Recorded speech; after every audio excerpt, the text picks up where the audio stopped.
Hello, everybody. Good morning, good afternoon to those in Europe. I think probably good evening to those in Australia and New Zealand. Um, this is the second day of the online Living from Love retreat, and we're starting the first session with Della, who will join us in a moment. And we start with not quite 20 minutes of meditation. Around 15 minutes of meditation. And I'll let you settle into it as you wish.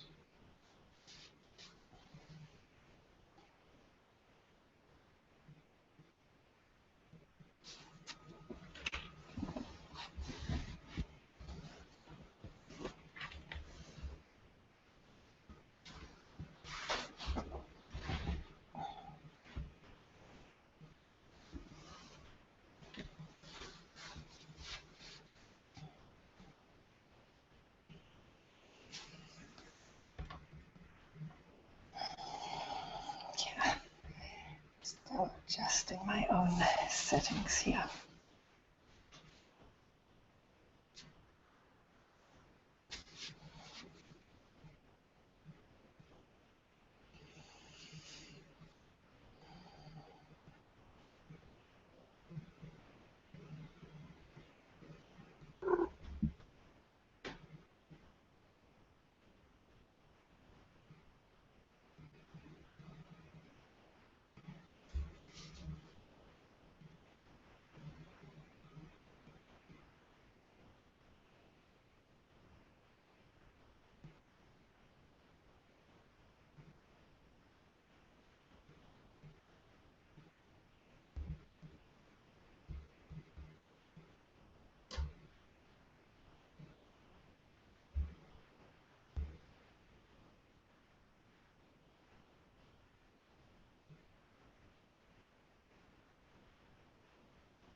So coming out of the meditation, as I just see whether I can find Della to join us.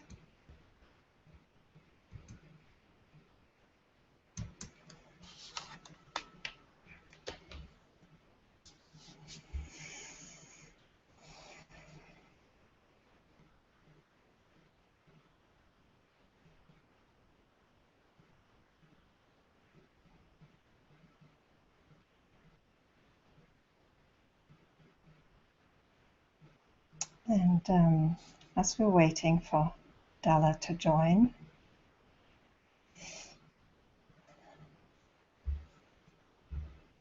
maybe you could just take a moment and connect with the heart,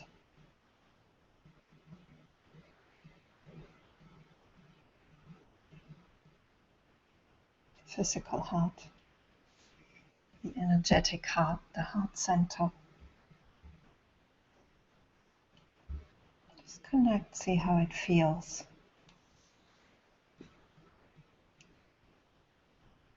Open, closed, halfway open, radiant, fully open. And here she is. Hello, Della. You can unmute yourself.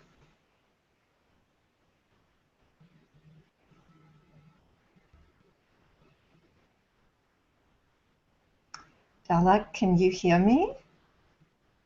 We're ready. I'm ready for you to come on, and you do need to unmute yourself. Wonderful. Is it Let's okay? hear you. Okay. Yes, she's here. All right. Welcome, Della. Welcome, Grace. Yes. Good afternoon. Della is joining us from Brussels. And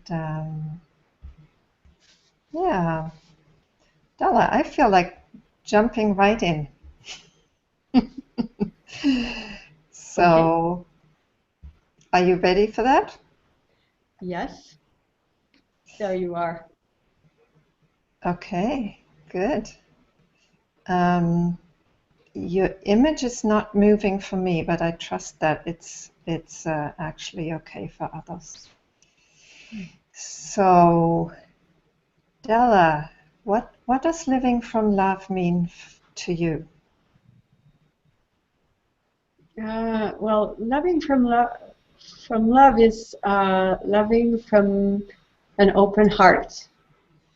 It's just realizing that we can really have an open heart to reality, reality being just what is, and opening ourselves to this simple reality. So living from love is a very simple thing, a very intimate thing, I would say. But it's a challenge for the conditioned human who has been conditioned to see life through protection all the time. Protection of being separate, protection of feeling unsafe, and all those protection veils reality and the love emerging from this reality in every moment. So yeah, that would be for me living from love.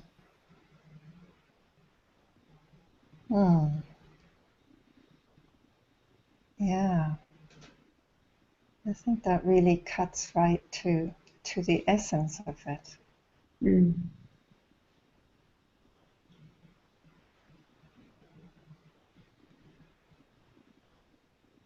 And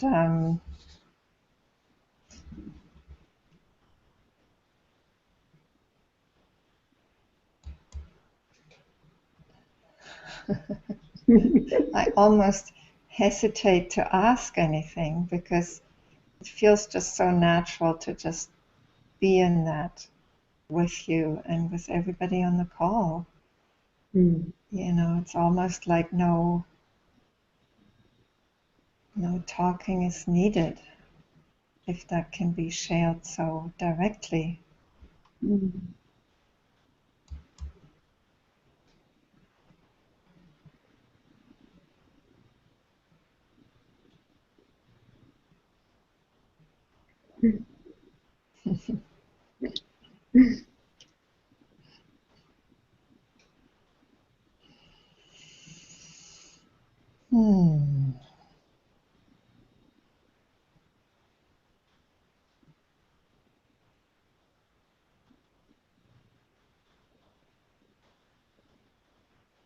So maybe we could just all just be in this and see what emerges.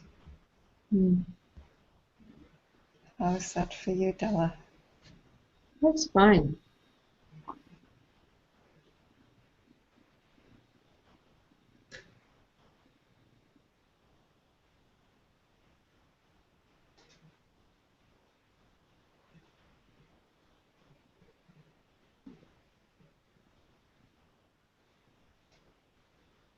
Life is just so full of invitation to open the heart instead of closing the heart.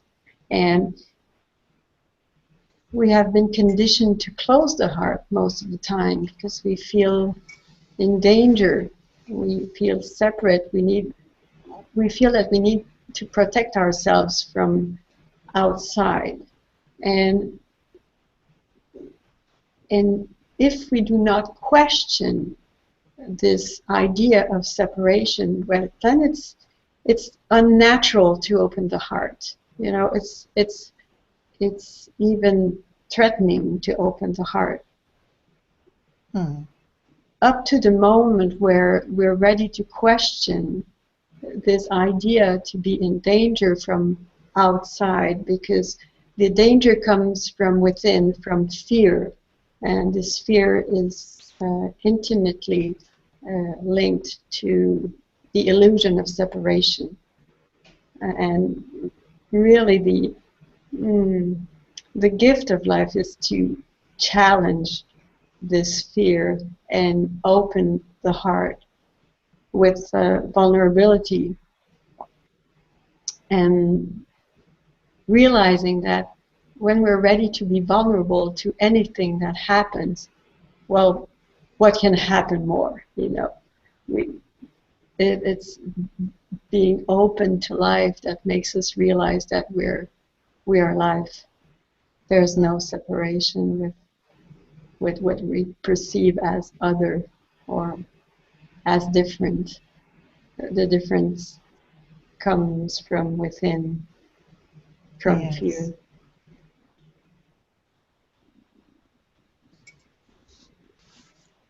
Yes, and just having passed, well, being still in the weekend of Valentine's, there's such a searching for that intimacy at the same time, but it's what's so difficult for most people who are in that search for the perfect love, the perfect partner, the perfect arrangements in their lives, the perfect networks, the perfect business partners, whatever it is that's wanted and that's so desperately wanted. It's what's not realized is that it's the very separation that creates that desperation and that creates the search, because in an instant we can open to that intimacy and it's all there. Mm.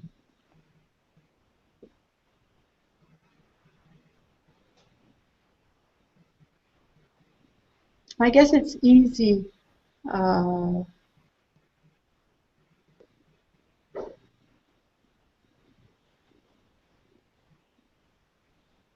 It's easy as a concept to realize that it's here, but feeling it from deep inside is another thing. And I guess that the struggle for to search something outside is natural. It's human, you know. Yes, totally. Play, to search, to find comfort, to find love, to find security. I think it's just beautifully human. And at the same time, you know, when this doesn't work, because, you know, it works for a time, or it doesn't work at all, or it works for quite some time. Some people are lucky. They have this amazing relationship that brings them comfort, you know, and the love they need.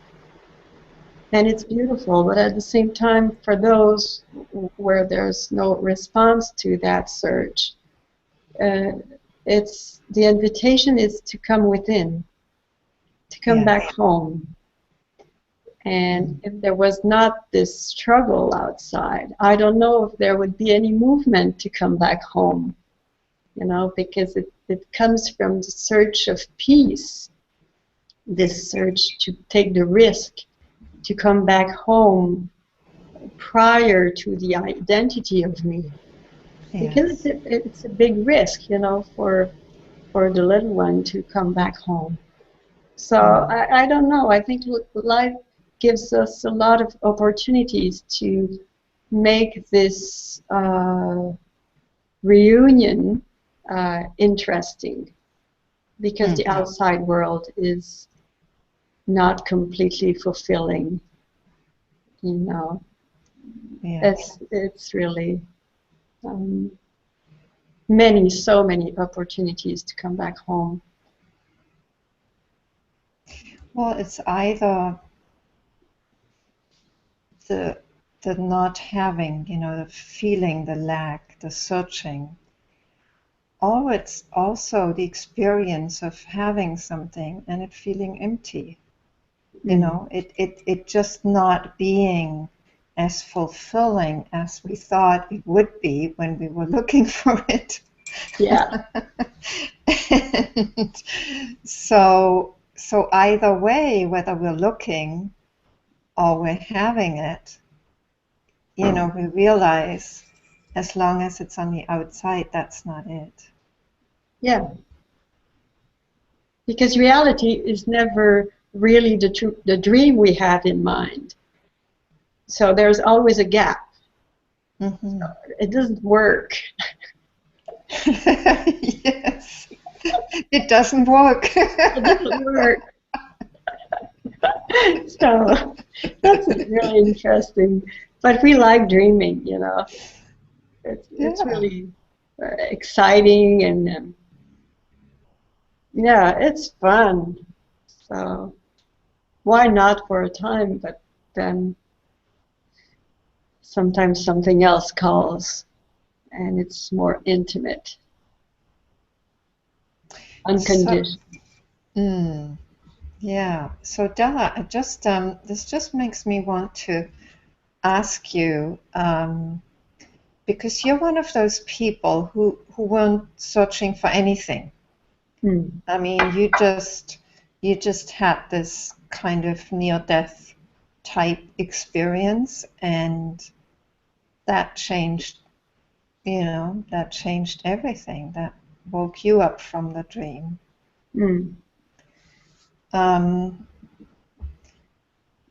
So, and from the way that you describe your life before, it seemed like it was actually very fulfilling for you, and very, you know, quite satisfying, fulfilling, happy. It didn't seem like anything was missing. Yeah. So what switched? What was it that changed? I don't know. I think life has a lot of humor, It just happened to me like that. Um, I don't know why it happened, you know. The question wasn't so much why it happened, but what happened. What shift took place that made you realize there's a fulfillment maybe that's different. There's a love maybe that's different. There's a, Yeah. Well, what I became in contact, and then what I became during this experience was oneness and total unconditional love. So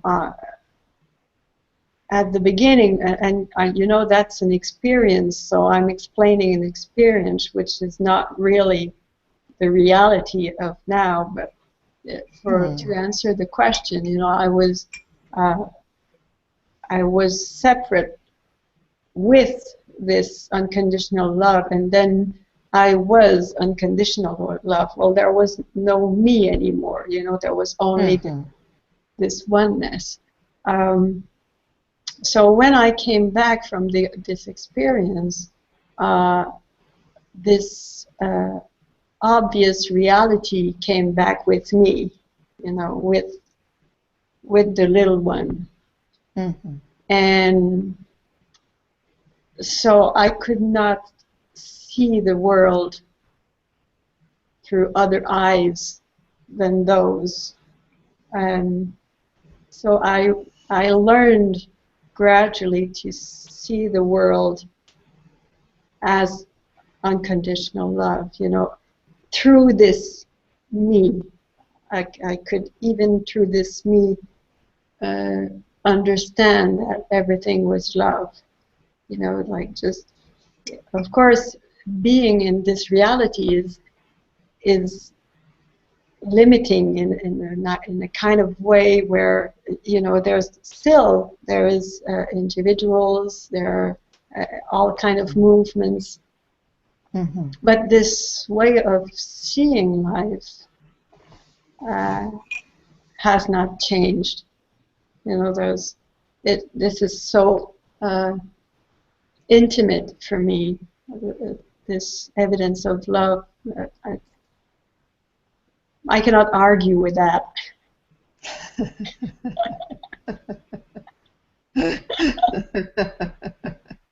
I tried to argue.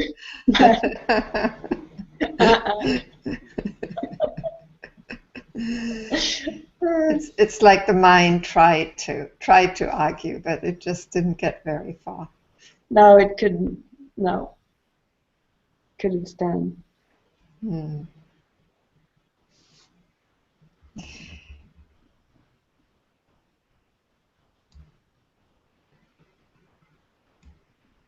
So, what's interesting is when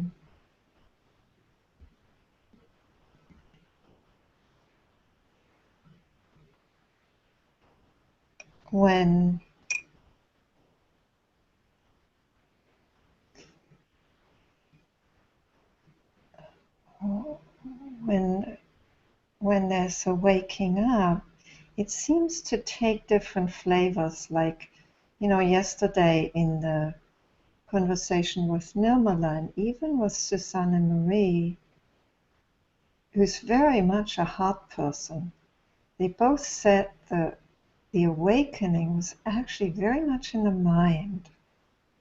And then it kind of, that the heart integrated. And so it's interesting that for some people, I also remember Scott Killerby, just waking up to love. And so you know, the love seems to be very prominent, just like for people who have near-death experiences. You know, that element of that aspect of love seems to be so powerful and so prominent, you know, and so kind of there in the foreground. And so, you know, it's like the experience is just permeated by that, or is that, you know.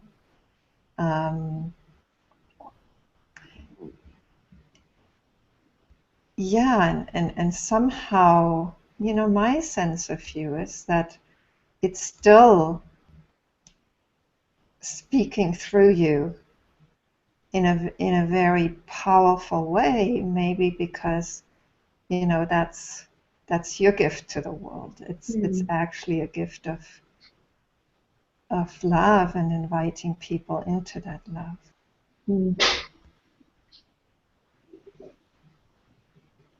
Yeah.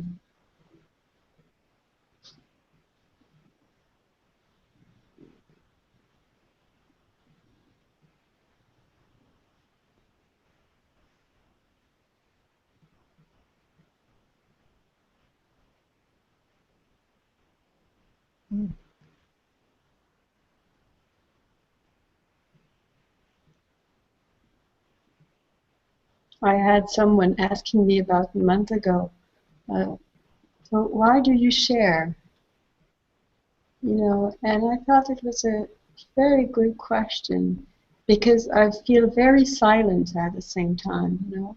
Mm-hmm. And what came was, well, it's for love, you know, like this love is there everywhere, you know, why not open to this opportunity to recognize within, you know, that it's there. It's it's so beautiful, you know. It's so beautiful. Why not open to this opportunity to share? Yes. I mean, it seems like, you know, it seems like it's there to be shared. You know, there's something about love. There's this kind of overflowingness to it. You know, it wants to share itself.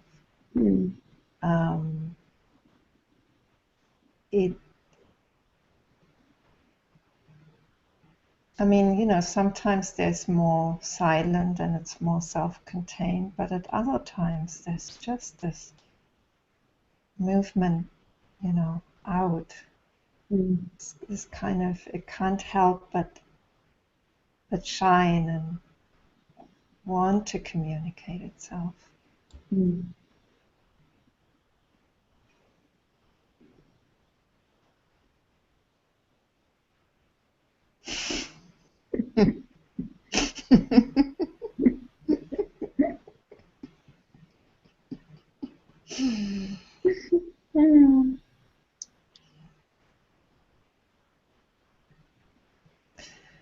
And I remember at the, you know, that's also, I think, why there are places and opportunities like this one, and, you know, just generally satsang, whatever people offer. And I remember when I first was with my teacher, Gangaji, I totally fell in love with her, and that for me opened the heart so powerfully, and so much more than I'd been able to do before, because I was very much in that protection and in that separateness, you know, keeping myself at a safe distance. I knew how to do that very well. That was running my life. And so that falling in love was just such a powerful way of bursting the heart open and bursting through those layers of protection. And so, I was just so struck by this love that was there, and that seemed to somehow, she seemed to be a conduit for me. I mean, at the time I thought it was her, but obviously it wasn't. She's just more present to that reality. Mm. But we need each other that way. I mean, we need people who are more in that, whose whole being is like soaked in it, and radiating it, because that's how we get it. That's how because we need to, it's like we need to experience it from somebody who is more in that, so that we actually get it. Yes. Well, life is offering a lot of opportunities. Yeah, and that's why teachers like you are so, it's so wonderful that you're not withdrawing and staying. I don't mean withdrawing, but that you're not allowing yourself to be just pulled into the stillness, because that's a pull too, right? And Oh, yeah. I mean, it can be very strong, and it can feel like anything else just doesn't come naturally. But then, at the same time, yes, there is this call to share. Mm.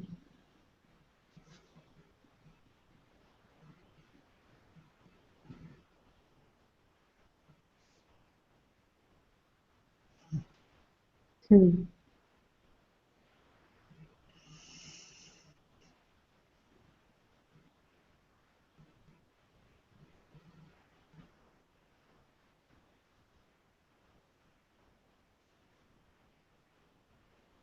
And my sense is that the stillness is very strong right now, so my mind just can't think of any questions.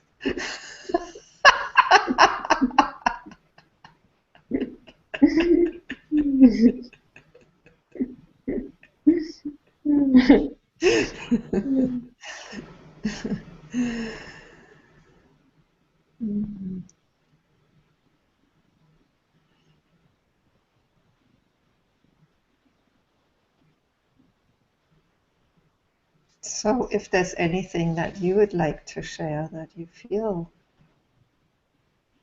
comes up to share, please do. Don't wait for my questions.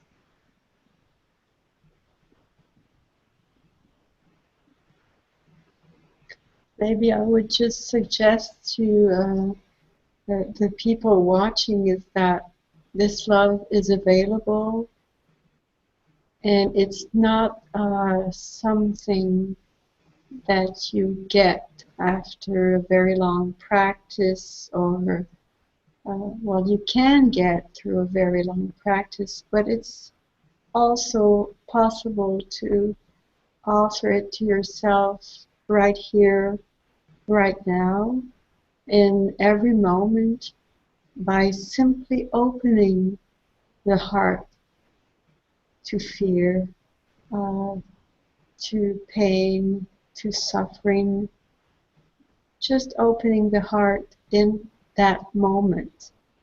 It's a very tiny step. Coming back to reality is a beautiful step, but tiny. The mind will tell you that it's impossible, it's not here, it's too difficult because I have too much suffering in my life, and I can't see love because many people come and tell me that they can't see love, and I understand. I totally understand that it cannot perceive love in the moment, but just feeling maybe just an opening of compassion to this me feeling not loved, just there is love. It's a tiny, tiny step towards the intimate that makes us realize that it's here. It's not, it's not God the divine that falls.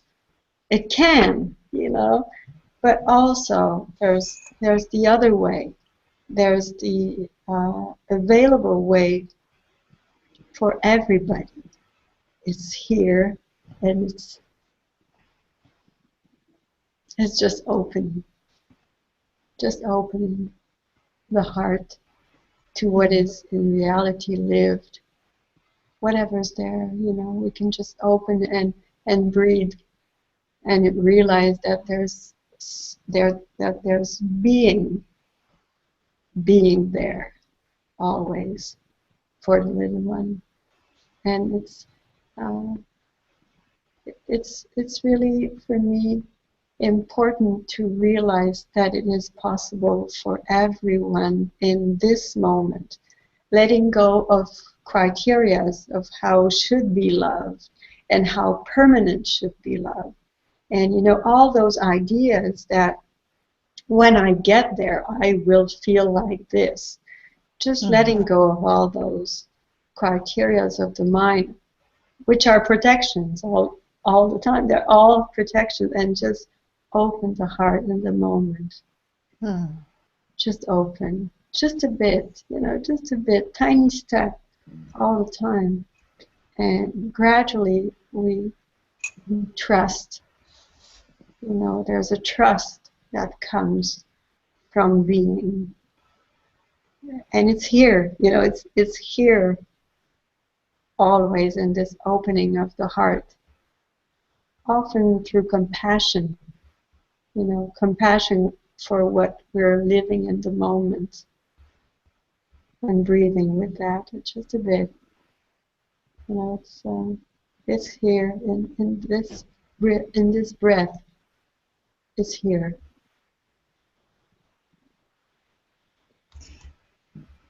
Yes, and more and more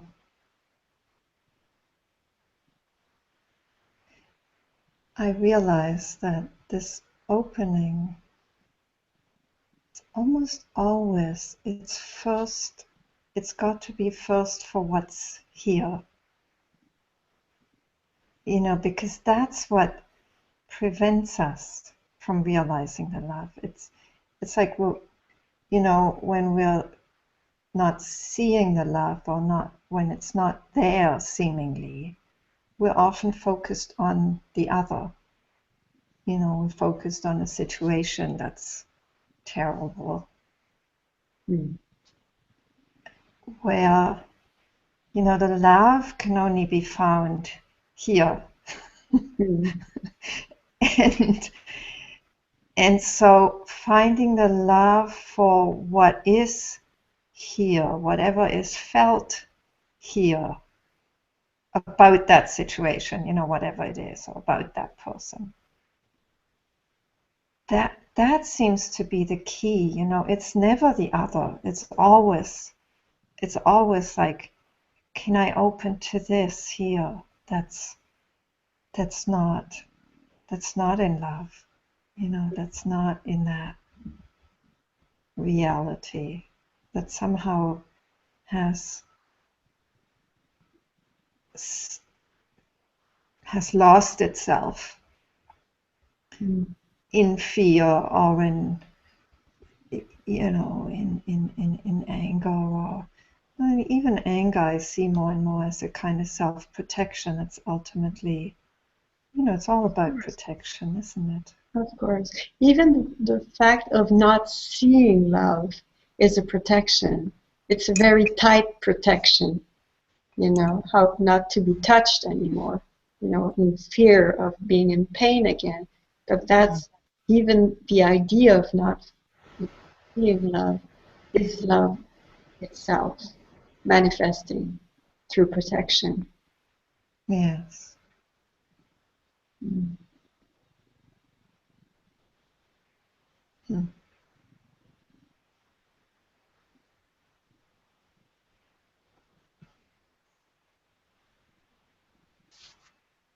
Yes, and the other thing that seems important is to, and that came up in conversations yesterday too,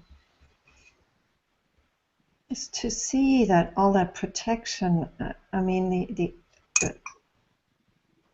the impulse is a loving impulse, but somehow it got all warped, it got all kind of distorted into something that kind of loses touch with its source, Mm. with where it comes from, which is a, I mean, loving protection is a loving impulse. Of course, ego, all those things is always a loving impulse, of protection. So super egos, all the same thing. The thing is that we can just get stuck in those ideas or those identities because we feel safe there. But if we're just not ready to be unsafe, then we'll stay safe. And that's the loving impulse. Life is waiting for us to be ready to be unsafe. It won't That's push, beautiful. It won't push. It will keep us safe up to the moment when we're ready. Or not. Sometimes we just being pushed like, okay. But otherwise, it's really patient. It takes time, the time we need to feel unsafe. Because that's the step towards the intimate, is Yes. risking being unsafe.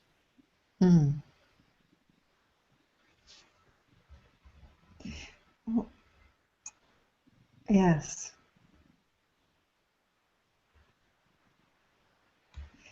And so,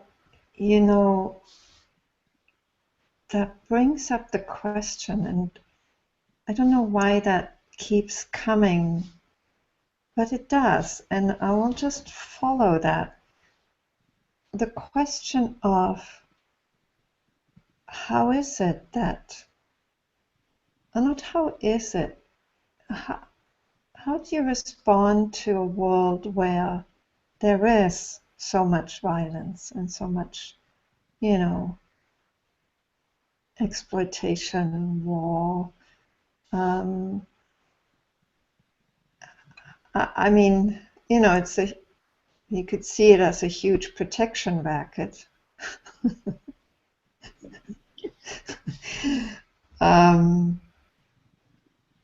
But yeah, I was just wondering whether you could comment on that. How do you respond to that? There are many ways of seeing all this violence and suffering. For me, of course, there's this collective unconsciousness which distorts reality and creates all the stories of domination and and gain and all those play. But of course, there's a collective unconsciousness there. But at the same time, this collective unconsciousness has a great, great power of awakening from this dream of unconsciousness. So there's this great impulse through this amazing life we're living in of extremes. There's this beautiful impulse of saying, what? Is this reality? Is this truth? So it's an opportunity. Of course, we can be in war against reality, because sometimes, most of the time, when we see all this violence and abuse, we go to war with reality. You know, Yes. we refuse this reality, and from my perspective of freedom, the invitation here is to stop the war within about reality of what is. That is the way to freedom. It's very intimate, and it's seeing all this, you know, we are witness of all the violence that is caused by unconsciousness. We witness that all the time. And the invitation is to come within and create peace with that reality as it is. That's the way, because, you know, if we think, oh, I'm better than the other, I will solve violence. That's the same energy of separation and unconsciousness to continue the process of separation, you see. For me, I don't know if that's true, but from my point of view, peace is within and radiates from within. You know, it radiates from what we are. So anyway, that's my point of view about this violence. And at the same time, as human beings, there are so many things that we do not understand from the mystery of life. You know, we pretend that this is not right, this is good, this is bad, and we're always in this duality thinking. But life is a mystery, and, you know, why not take the opportunities of reaction and opposition inside and see and love this, and, you know, and greet them back in and create peace within. That's maybe the invitation of life. But who knows?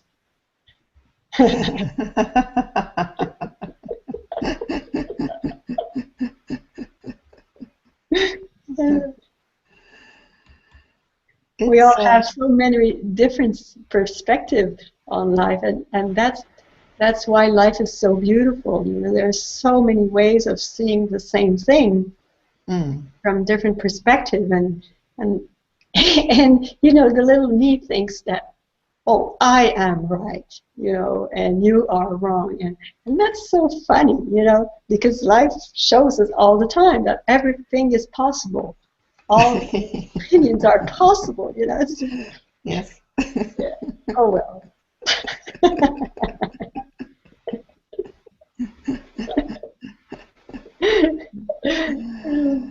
Yeah.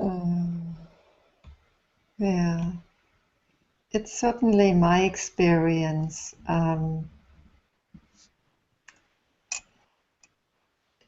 You know, having had a first career as a political philosopher who knew totally what was right and what was wrong, and what needed to be changed in the world, and what was, you know, what was okay, what was not okay. And it's just amazing to me how so many opinions have fallen away over time,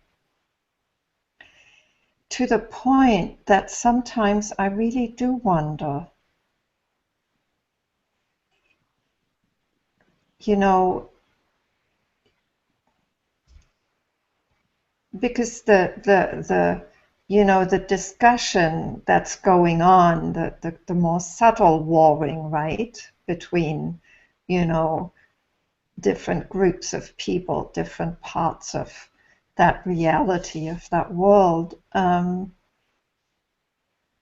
there's always an attempt to draw others into that opinion, right? Like, you've got to support peace in this country, or you've got to do something about, you know, the exploitation of the earth, or, you know, whatever it is. There's always this kind of this pull. I mean, especially in the, you know, in the world of, I know you're not on Facebook, but it's amazing, you know, what circulates on Facebook, and it's always like this call, this pull to support. And, you know, I mean, I do support some things. I do sign some petitions because it feels like something I can do. But there's such a huge difference between signing the petition from a place of,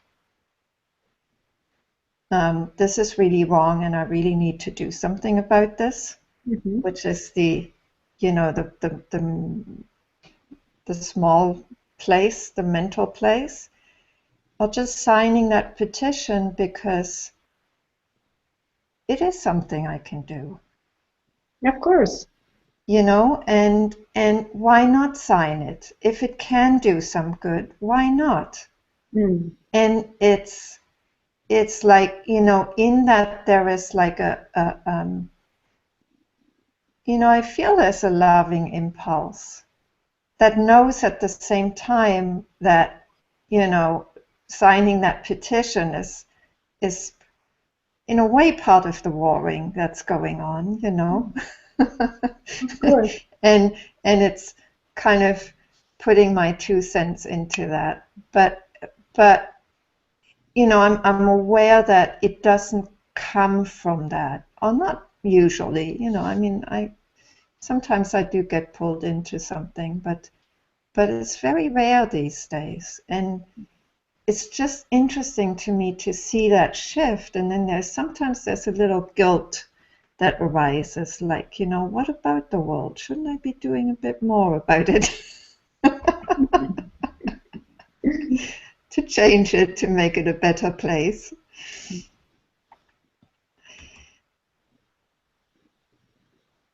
And yet when I ask myself, I do know that probably the greatest gift that I can give to this world is that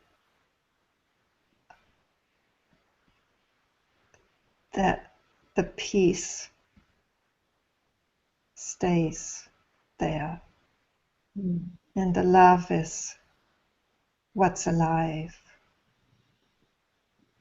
And that's what will truly change, because, you know, the collective unconscious changes one being at a time. There's no other way of changing it. Of course.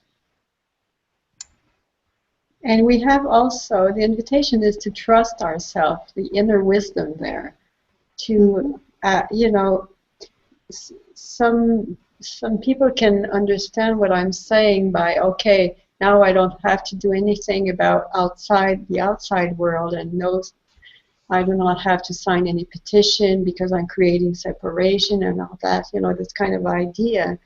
But that is not what I'm inviting people to do.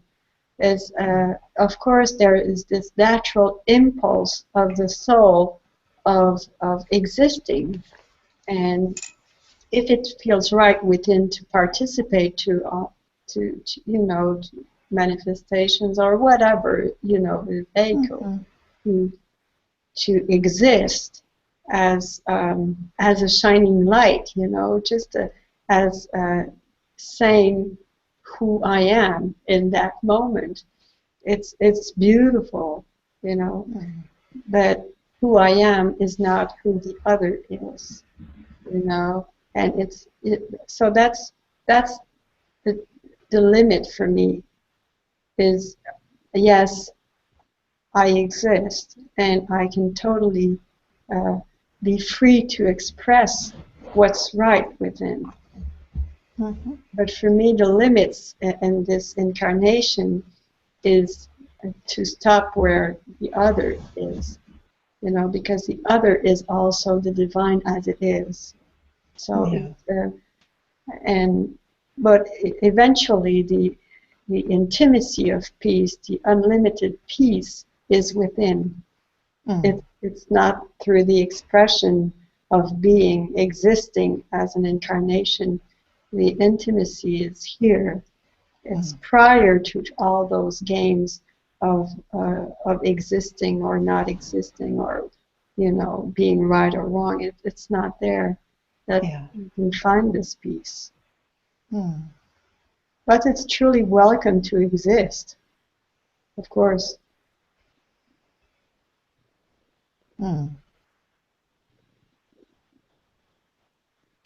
So Della, this seems a good moment for me to look whether there are any comments on the YouTube comment page. So I'm going to do that.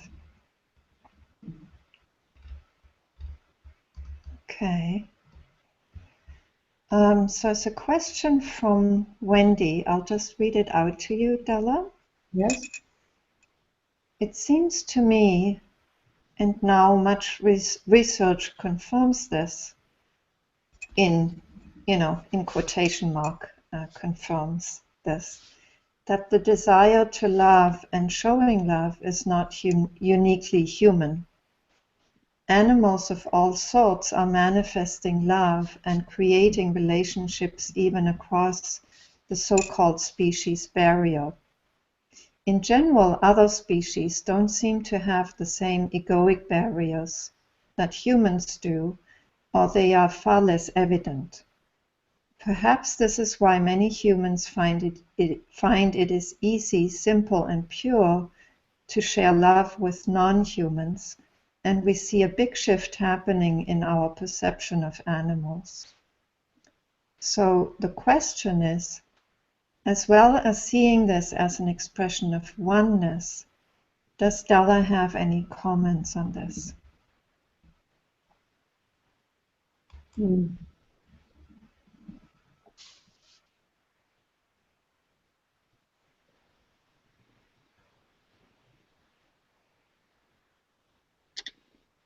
I don't know. I think it's.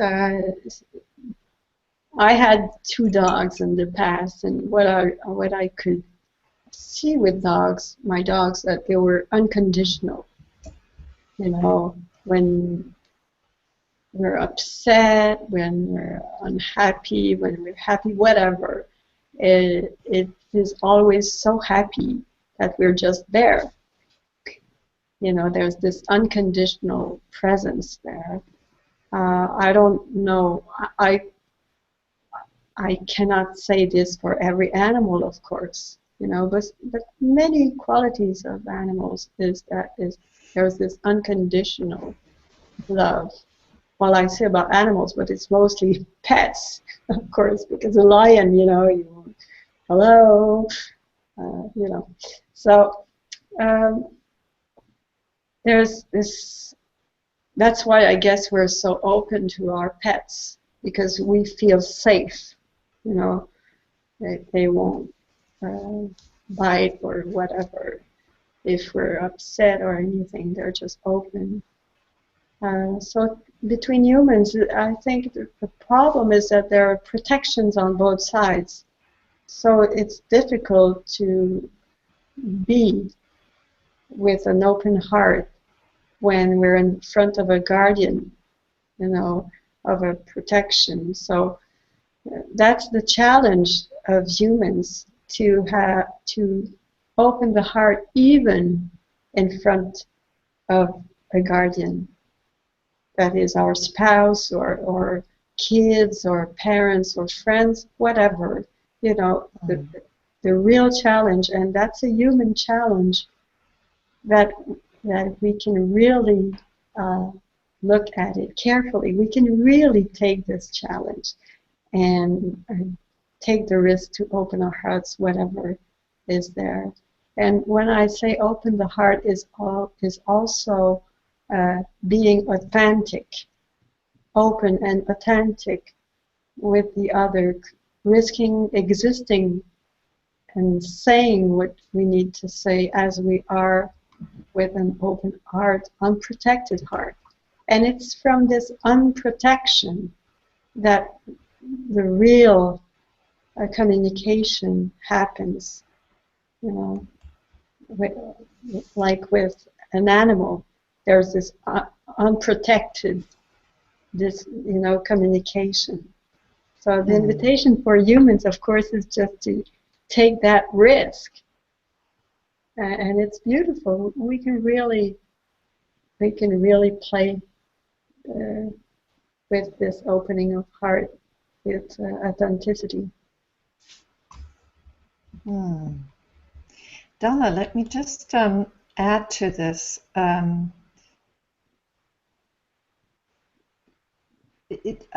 The perception that there isn't the same protection in animals, and that's why it's easier for us to open to them. I think that's very true. And at the same time, what has been very striking, and again, there's just an awful lot that circulates on the internet these days. There's a lot of photos or video clips of animals between species befriending each other or caring for each other, or actually even I remember seeing a video clips of a lioness who had adopted a baby gazelle, and wasn't killing it, it wasn't eating it, she was actually protecting it. And there's just so many examples of that. It's quite striking, and one can't help but be touched by these images of a cat befriending a fox, or this morning I saw an image of a little deer with a cat. And I mean, there are all these very touching photos of these interspecies connections that are being made, and part of what is so touching, I think, to humans, I think, is that there is this intimacy there.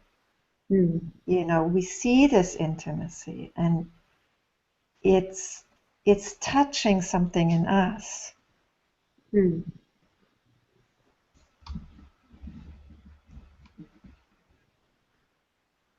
Yes, it's beautiful.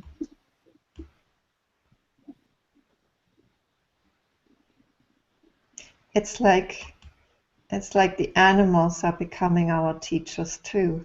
Yes. Everything. Everything. Everything's inviting us to wake up. Yeah. and to allow the protection to fall away. Yeah. Yeah. So Della, there's a comment by Bernard. I concur that the desire for love is natural. It clearly is, to me, part of being human. In fact, one of the greatest joys to live and share love intimately in one's life.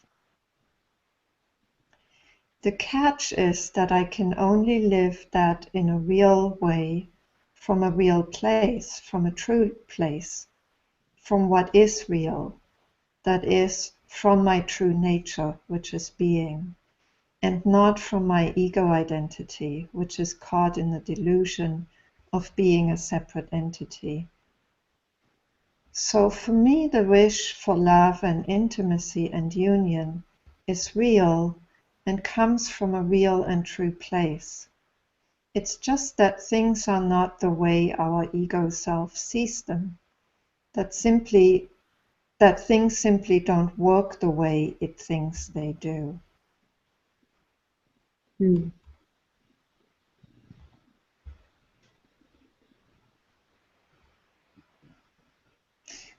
I think that may be a comment on what I said earlier, which is that desire for love is an ego desire, and actually, I feel,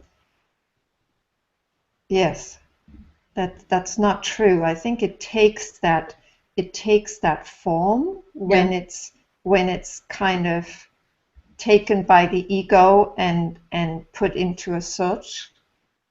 But it's true that the real longing, of course, is for love, and it takes us back to love also.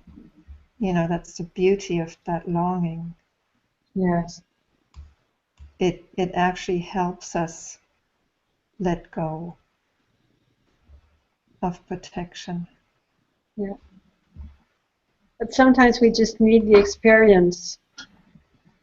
We need to experiment the other, searching for the love outside. We're conditioned anyway to do that, and we strongly believe that this desire for love is to find something outside, simply because we have forgotten that this desire, this longing for love it's more intimate. It comes from the idea of separation, which is more intimate than the ego trying to find strategies to fill this. So, but it's, as I say, it's a natural movement in separation to desire something from outside. Why not?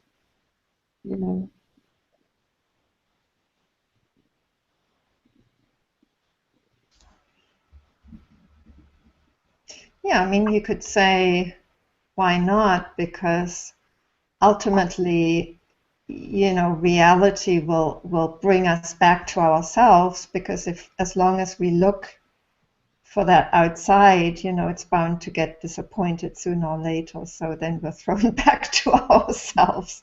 So why not go that route to it? Yeah. Seems as good as any other. Yeah. But it's fun to experiment also, duality. There's a game there which is really exciting too. And it's very tasty also. There's a lot of expression in those emotions and all those. We feel a lot alive Yes. playing at that game. So it's there also. It's welcome. And some people really want to have a companion in their lives. That's the main idea of being here. They just want that. So that's fine, that's easy. But if the longing comes from more intimate place, it's going to be difficult to find. It will be unsatisfied all the time. Yes. Because it's not really what they're searching for. So. But sometimes we need to be exhausted to rest. We just need to becoming really exhausted. Yeah, sometimes we need the exhaustion to finally be ready to give up the searching in a certain direction. Yeah. Oh well. Too bad, but anyway.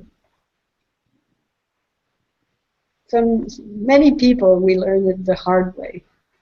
It takes time and experiment.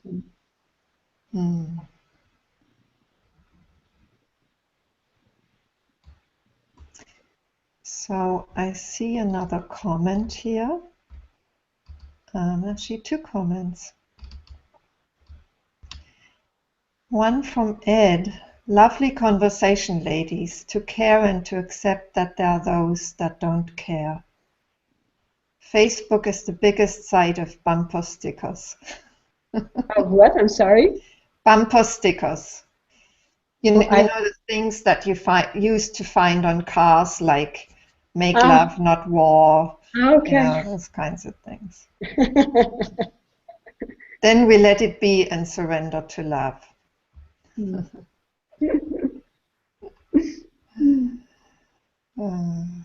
There's a comment by Waking Dream about signing petitions, etc.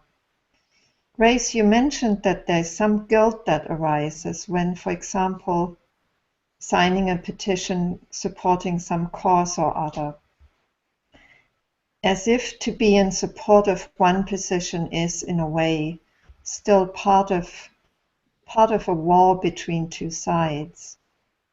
However, couldn't it be that the impulse to support is simply a preference for something as opposed to the other, rather than an identification with a position and or an outcome?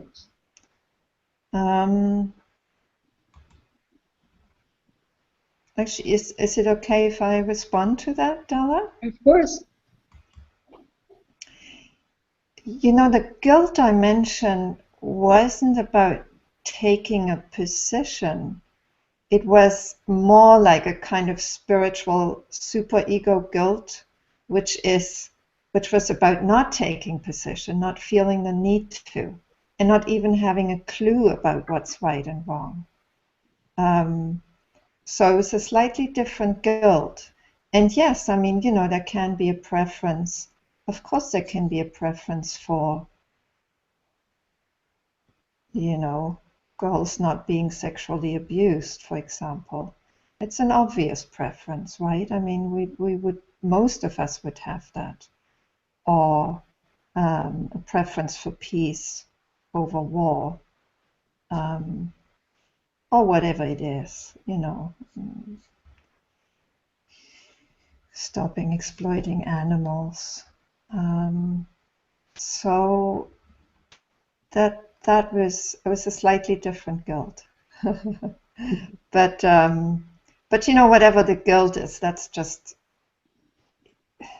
you know, it's not worth taking seriously, is it? What do you think, Della? I think that guilt is an expression of love. How is it an expression of love? Guilt, you know, humans, we have so many options to react to life, and different reactions respond to different needs. And so guilt happens when we would have liked to answer to another need, but we did answer to another one. So that the guilt is the impulse of loving, of wanting to have met the other need. So there's no war to have guilt. It's just, again, this expression of love. Oh, that's beautiful.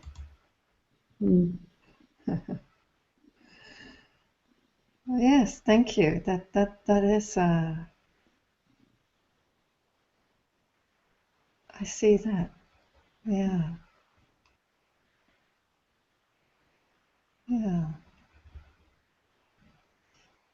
So there's another comment by Della. Thank goodness that reality has no separate self that would want to only remain in stillness, that it's simultaneously an infinite stillness and a creative dynamism manifesting this miraculous existence. While part of its creative existence is that it obviously even enjoys, through some of us, remaining in stillness apparently forever. Talk about creativity. Yeah, so some of us get to be still, and some of us get to do other things.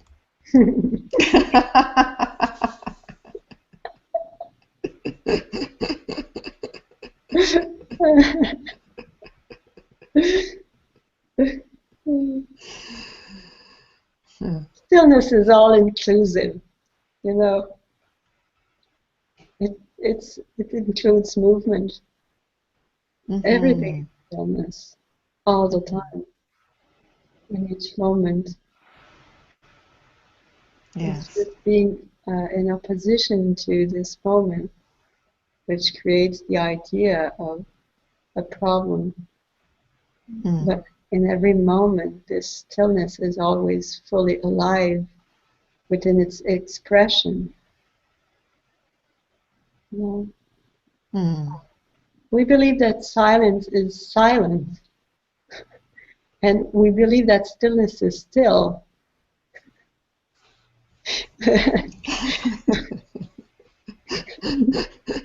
But life is as it is, you know.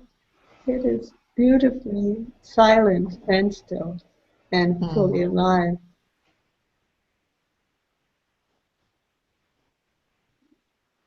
Yes. You know, that's that's a great place to end this conversation. Yes. It's like love. It's both totally still and at the same time totally radiating.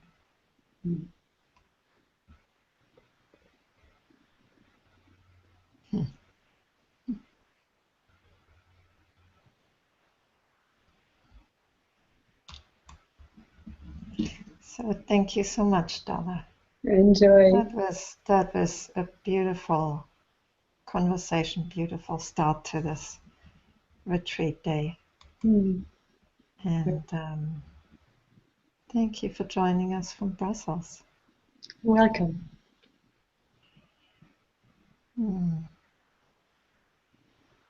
Thank you for that beautiful experience of love as it manifests in you.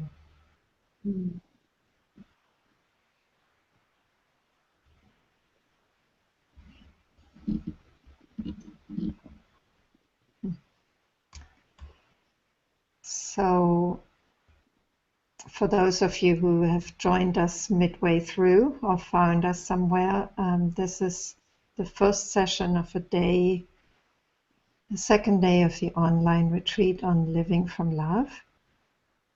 You can find out more on www.living-from-love.com, and you can still register and you'll get the other links right away to the other sessions.